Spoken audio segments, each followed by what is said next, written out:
Single host meetings. A single individual is assigned up front as the host.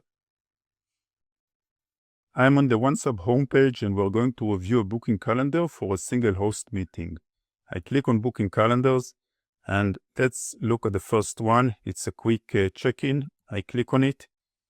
So the meeting subject is quick check-in, and this is for Henry Host. It's a single host meeting, so he's the only one that's accepting this booking, and he's the host. And availability and location is retrieved from the user's profile settings. So that's really simple. There are additional settings here, but we don't need to customize them at this point. So that's it in terms of booking settings. In terms of the booking form, these are the questions that are going to be asked when people make a booking. You can see here that you can select a question and just drag it.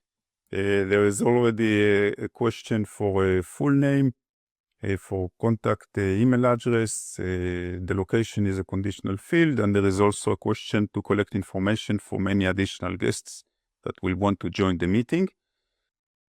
Next is the notifications. We've already selected a template. That's the Retire Well notification template. So there's nothing to do here. In terms of the page designer, this is the what you see is what you get, a designer. You can see how the page will look for desktop and mobile. And there are various options to design it here. We won't go into all of them, but you can also customize the link. So I've already customized a link here to check in, OnceHub.com/check-in.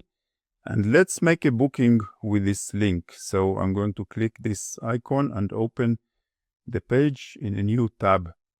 And the first thing that you notice here is that there is an option to select a location. And this is because Henry Host has defined availability for multi-location. Sometimes it works in the office. For example, if we select the office and look at April, we can see that he works in the office on Mondays, Wednesdays, and Fridays. And for virtual meetings like WebEx, for example, he works Monday, Tuesday, Wednesday, Thursday, and Friday. I want to meet via Zoom, so that's what I'm selecting here. And I'll pick a time for Tuesday.